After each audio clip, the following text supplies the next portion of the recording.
Thanks for watching. Don't forget to like, comment, share and subscribe to Bismillahirrahmanirrahim. Assalamu alaikum. This is Muhammad Ali Rana from Ghulamane Abbas School. Today in this video lecture we have these SLOs from our chapter number 9 Transfer of Heat. आज इस video lecture के अंदर हम इन दो SLOs को पढ़ने जा रहे हैं that are 931 and 932. Last video lectures की तक जो है वो हमने ट्रांसफर ऑफ हीट के एक मेथड को पढ़ा था that occurs only in solids. The mode of transfer of heat that is involved in solid is known as conduction. Then अगर हम सॉलिड के अलावा अदर स्टेट ऑफ मैटर्स की बात करें तो we have liquids and we have gases. The mode of transfer of heat that is used or that occurs in liquids and gases is known as convection. उस mode of transfer of heat को हम convection कहते हैं, जिस method और जिस mode के through heat transfer होती है इन liquids and gases.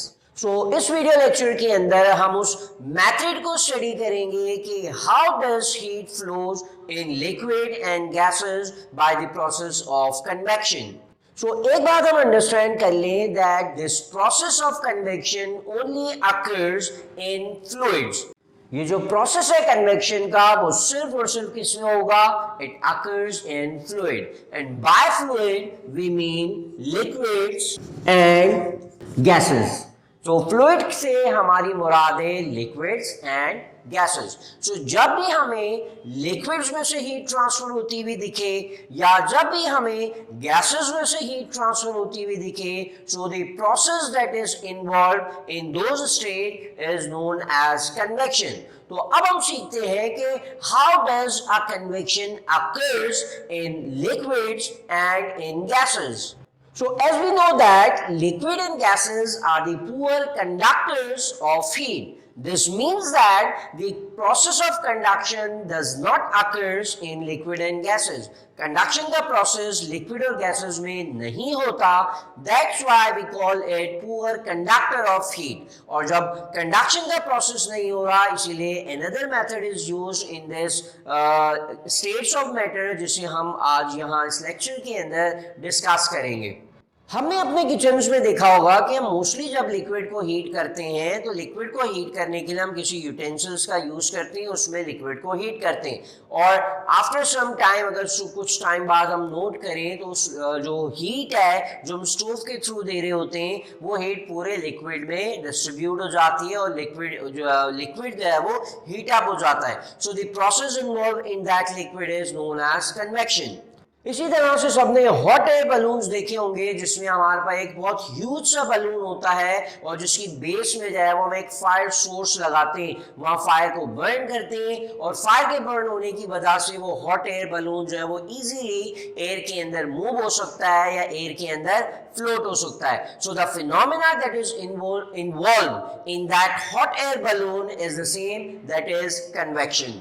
Okay, so अब कन्वेक्शन प्रोसेस के डिटेल में जाके देखते हैं कि what are the changes that occurs in those liquid in which convection process is happening. So for example, we have a beaker of liquid and it is filled with any type of liquid like water. हमने जो है वो इस beaker के अंदर fill कर लिया और from the base of that container we are providing heat to that liquid. और after some time क्या होगा, ये जो heat है वो पूरे liquid को जो है वो uniformly heat करना शुरू कर देगी. सो अगर हम यहाँ नोट करें लिक्विड के मॉलिक्यूल जो कि यहाँ बेस साइड्स पे मौजूद है वो लिक्विड जो है वो हीट को डायरेक्टली एब्जॉर्ब करेंगे.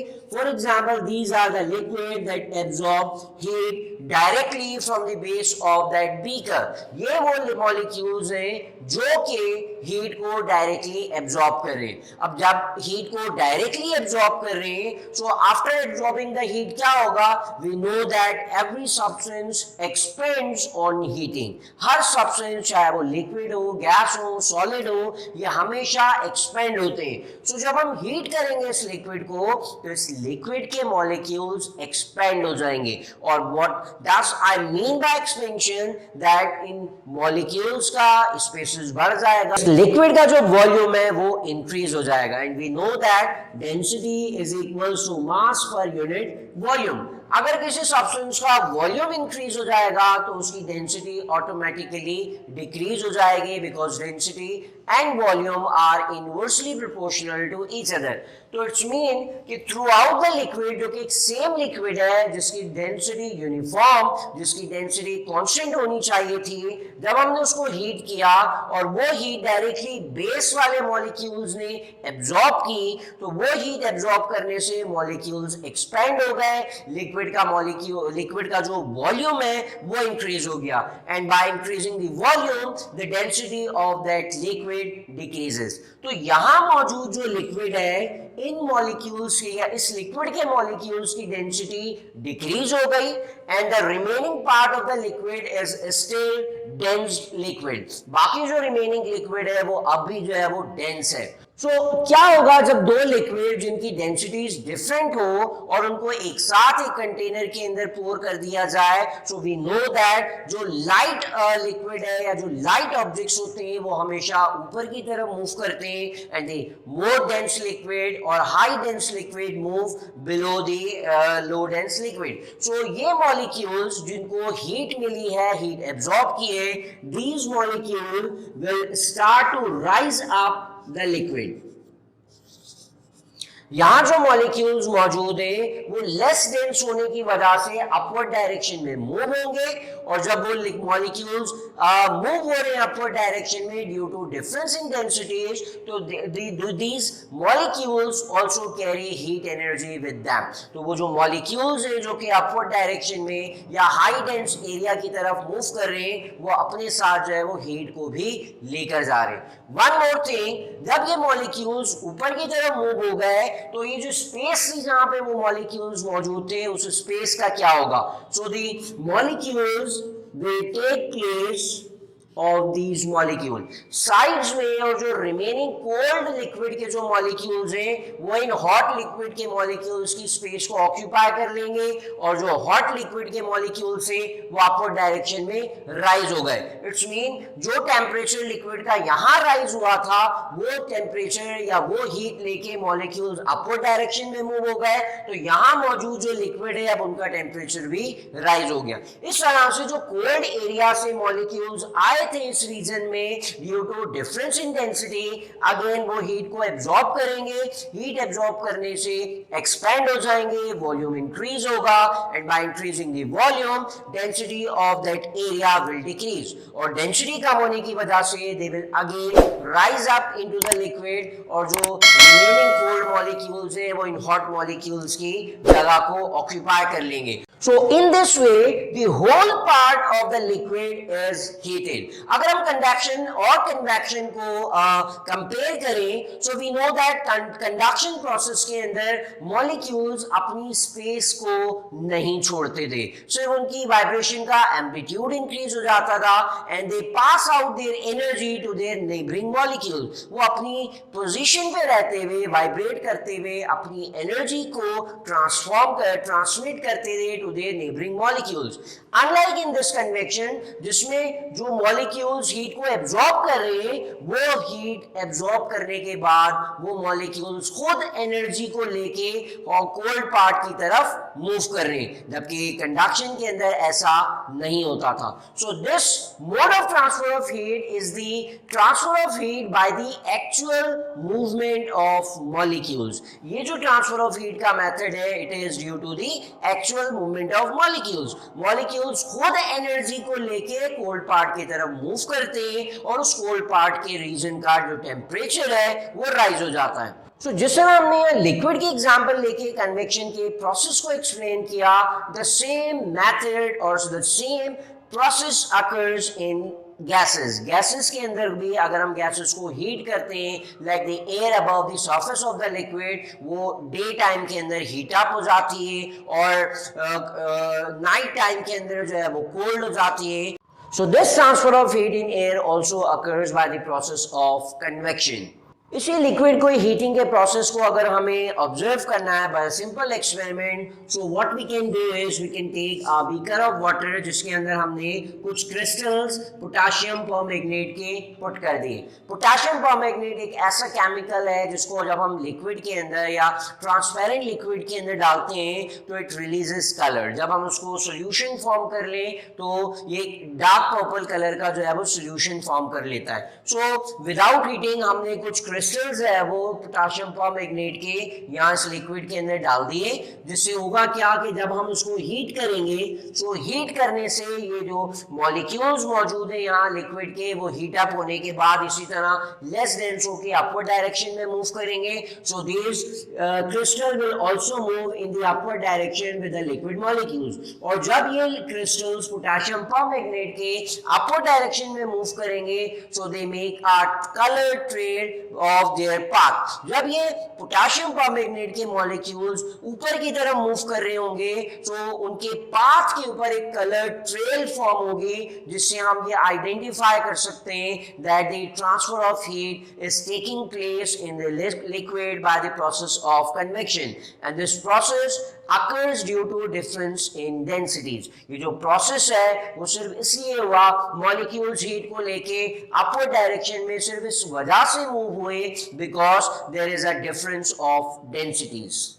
साथ साथ कन्वेक्शन के बारे में एक और बात, चाहे लिक्विड के अंदर कन्वेक्शन हो रही हो या गैसेस के अंदर कन्वेक्शन हो रही हो, the process of convection only occurs in the upward direction. हमेशा जो लिक्विड और गैस है वो लेस डेंस होने की वजह से अपवर्ड डायरेक्शन में मूव करेगी और उस स्पेस को ऑक्यूपाई करेगी द गैसेस और liquid from the sideways. Sideways में जो लिक्विड और गैस मौजूद है वो उस लेस डेंस की स्पेस को ऑक्यूपाई करेंगी और जो गैस डायरेक्टली और लिक्विड जो डायरेक्टली हीट अप हो रही है वो लेस डेंस होने की वजह से अपवर्ड डायरेक्शन में मूव हो जाएगी।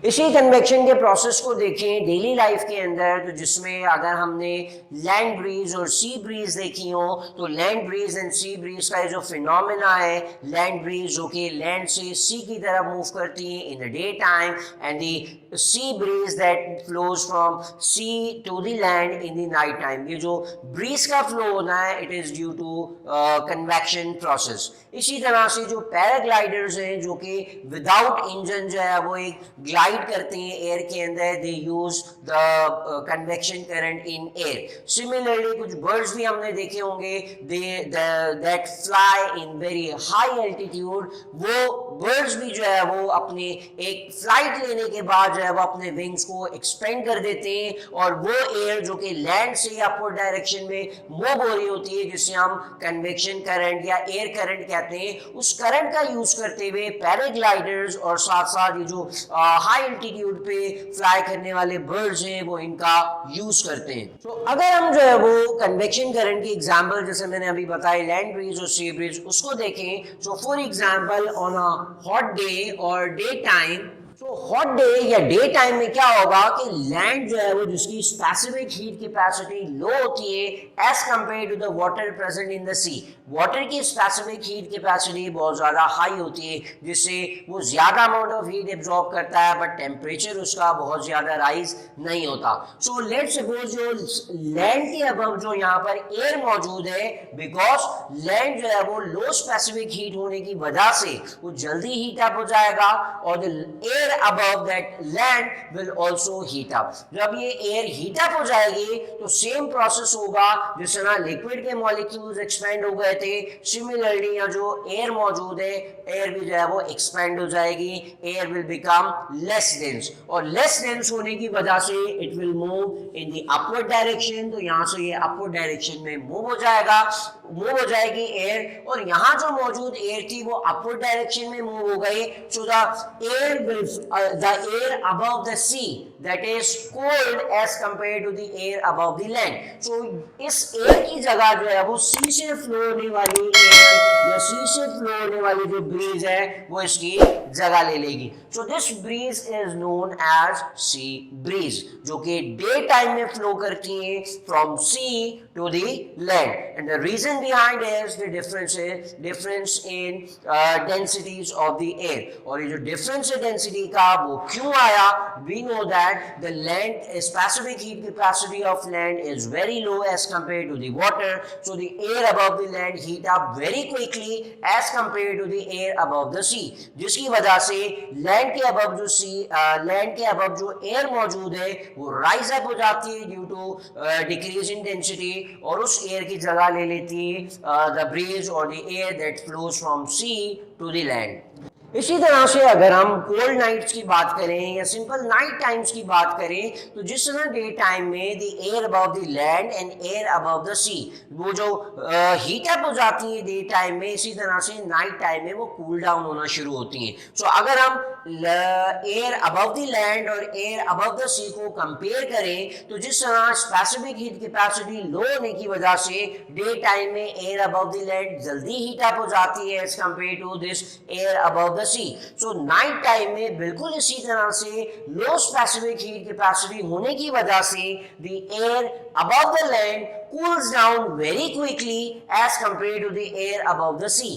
जो सी के अबव एयर है वो हॉट रहती है as compare to the air that is above the land. So this is cold air and this is hot air. So comparatively इस हॉट एयर का जो वॉल्यूम है और it will become less dense and it will move up in upward direction due to convection. और इस bridge की जगह और इस एयर की जगह जो कि अपवर्ड डायरेक्शन में मूव हो गई है फ्रॉम अबव द सी, सो जो लैंड के करीब जो एयर मौजूद है इट इज हाई डेंस. सो वो इस एयर की जगह रिप्लेस कर देगी जो कि सी के अबव थी और लेस डेंस होने की वजह से अपवर्ड डायरेक्शन में मूव हो गई. So this breeze that is flowing from land into the sea is known as land breeze. और जो land breeze है flow होती है in the night time or in the cold nights, and these breeze either it is land breeze or it is a sea breeze.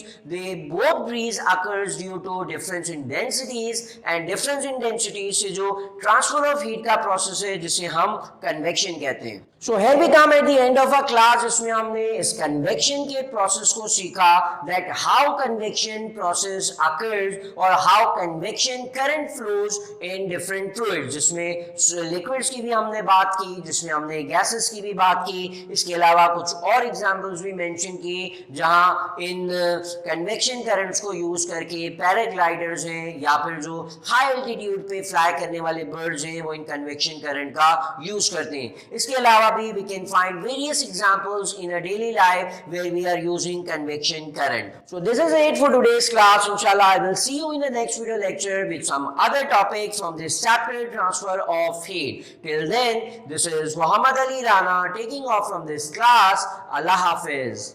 Thanks for watching. Don't forget to like, comment, share and subscribe to